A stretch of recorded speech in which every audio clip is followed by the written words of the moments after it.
ওই কত উঠছি সদলে। হ্যালো ভাই, ভাই ন্যাচারাল বডি কি অবস্থা? এলো আইটো আছে একবার উঠে ফিরাইলে পর আবার ফিরে দিই। ওই উঠে কেমনে দিতে পারছ না? পুরা সবিলাও একটা নিঃশ্বাস ছাড়ে কি পাড়ার মতো। হয়েছে? আমি শেষ, আমার মাথা ব্যথা করতেছে। ওই যে এরকম দৌড়াইলে ভাই তো এনার্জি শেষ হয়ে যাবে, এনার্জি বাঁচায় রাখ। গেছে করা, এখন আমারও দৌড় দিতে হবে।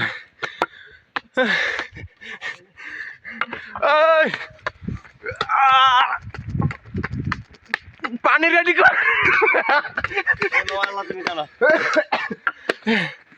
ধন্যবাদ আমাকে এত দূর আসার পর আমার সফলতাই পানি, আর কিছু না।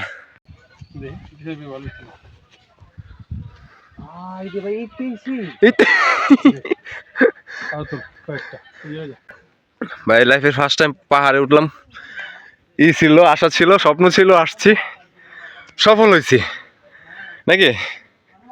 তো এইখানে সেই পাহাড়ের চূড়ায় আমরা উঠি, আর আমাদের পাহাড়ের ডান পাশ বাম পাশ দেখো কত ছোট ছোট পাহাড় আর কত ছোট ছোট বাড়ি ঘর দেখা যাচ্ছে। আর আসলে তার মানে এইখানকার ভিউটা দেখলে বোঝা যাইতেছে আমরা কি পরিমাণ উঁচু জায়গাটায় আছি।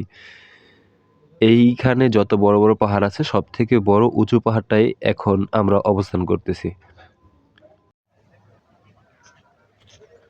তো পাহাড়ের চূড়া ওঠার পরে আমরা কিছুক্ষণ রেস্ট নিই, কিছু হালকা পাতলা পানি খাই, তারপরে আমরা আবার হোটেলে রওনা দিয়ে দিই। তো আমাদের শেষ ঘোরা, এখন আমরা চলে যাব। এখন আমরা পাহাড় থেকে নামতেছি নাকি।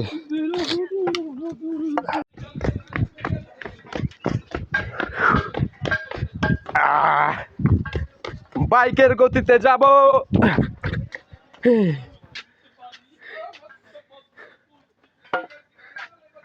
করে কত দূর?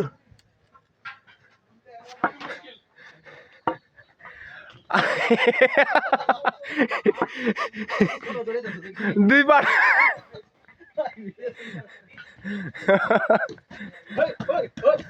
বাড়ি খাবো।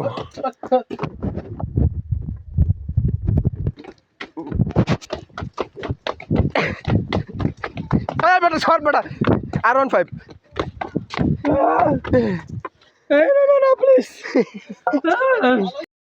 এখানে আসার পর সব থেকে সুন্দর যে জায়গাটা আমার কাছে মনে হয়েছে সেটা হচ্ছে এই যে এই জায়গাটা দেখো কি সুন্দর, পাহাড়ের মাঝখান দিয়ে রাস্তা বের করছে, তাও আবার এই পাথরের পাহাড়, ডান পাশ বাম পাশ যে বড় বড় উঁচু উঁচু পাথরগুলো দেখতেছো, ঠিক আছে।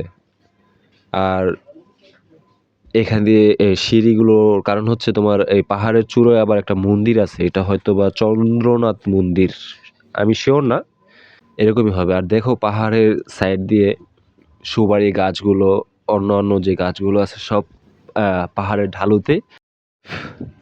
এখানে তোমরা একটু ফলো করো, আমি একটুর জন্য বিপদের হাত থেকে বাইচে গেছি। আমি কথা বলতে বলতে হাঁটতেছি আর হঠাৎ করে এখান থেকে পড়ে যেতে নিয়েছিলাম পিছনে তাকায়।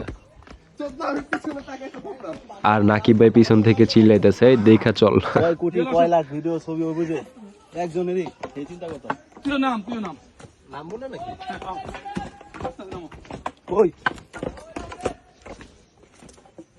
নাকি ম্যাডাম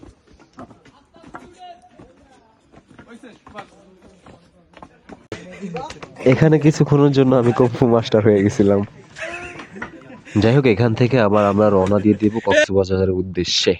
ভাই কক্সবাজার যাইতেছি ভাই, আমরা রেস করতেছি না, এইভাবে বাউলে দিয়ে ওভারটেক করার কি দরকার? হ্যাঁ, আসলে তুমি হয়তো ভুলে গেছো আমার নাকিব ভাইয়ের হোগার নিচে হাজারো ছেলের ক্রাশ R15 ভার্সন 3, এখন আমরা ওভারটেক করে নিলাম।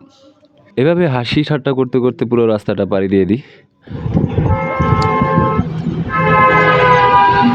আর যাওয়ার পথে হঠাৎ করে দেখি মংলা সি বিচ, বড় বড় জাহাজ আর মানুষেরা মাছ বাঁচতেছিল, সেইগুলো দেখে আমরা আবার দাঁড়াই এখানে, কারণ আমাদের ইচ্ছে হয়েছিল যে দেখি, এগুলো সবসময় তার দেখি না। যাই হোক, এখান থেকে আবার